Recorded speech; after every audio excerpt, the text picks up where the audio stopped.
बांग्लादेश में प्रधानमंत्री शेख हसीना के इस्तीफे और देश छोड़ने के बाद से अल्पसंख्यक समुदाय पर हिंसा की घटनाएं तेजी से बढ़ रही हैं। स्थिति इतनी गंभीर हो चुकी है कि बांग्लादेश हिंदू बौद्ध ईसाई एकता परिषद और बांग्लादेश पूजा उद्यापन परिषद ने शुक्रवार को अंतरिम सरकार के प्रमुख मोहम्मद यूनुस को एक चिट्ठी लिखकर अपनी चिंता व्यक्त की है। इस चिट्ठी में उन्होंने पिछले कुछ दिनों में सामने आई हिंसा की घटनाओं के आंकड़े पेश किए हैं, जिनमें बताया गया है कि 5 अगस्त के बाद से बांग्लादेश के 52 जिलों में 205 हिंसा की घटनाएं हो चुकी हैं। अमर उजाला की वेबसाइट पर चली एक खबर के मुताबिक एकता परिषद के 3 अध्यक्षों में से एक, निर्मल रोसारियो, ने कहा, हम सुरक्षा चाहते हैं क्योंकि हमारा जीवन अब विनाशकारी स्थिति पर पहुंच गया है।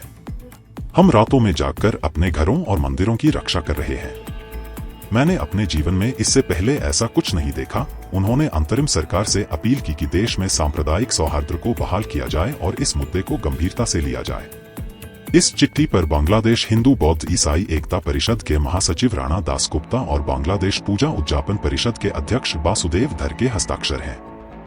चिट्ठी में लिखा गया है, जब देश में लोकतंत्र की ओर कदम बढ़ाए जा रहे हैं तो हम दुखी मन से देख रहे हैं कि अल्पसंख्यक समुदाय के खिलाफ हिंसा को अंजाम देकर इस उपलब्धि को धूमिल करने की कोशिश की जा रही है। इस हिंसा ने अल्पसंख्यक समुदाय के सदस्यों के मन में डर, चिंता और अनिश्चितता पैदा कर दी है। हम इस स्थिति को जल्द से जल्द खत्म करने की मांग करते हैं।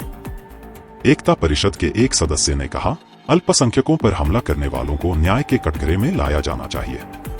अगर राजनीतिक कारणों से अल्पसंख्यकों पर हमला किया जाता है तो इसे स्वीकार नहीं किया जाएगा।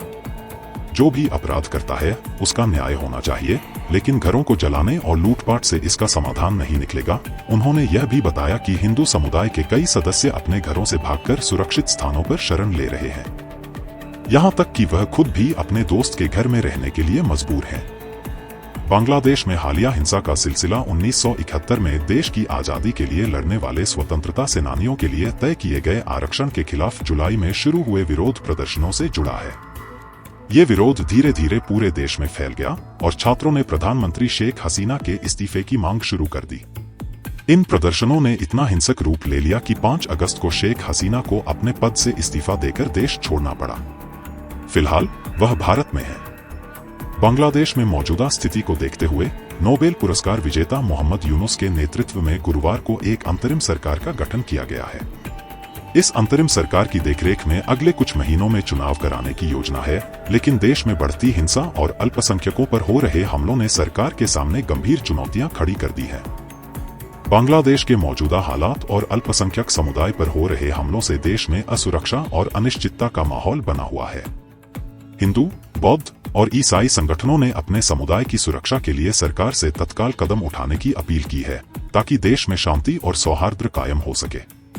वहीं इस न्यूज से संबंधित आपके क्या विचार है, हमें कमेंट बॉक्स में जरूर बताइएगा। फिलहाल के लिए बस इतना ही। एक बार फिर लौटेंगे एक नई अपडेट के साथ।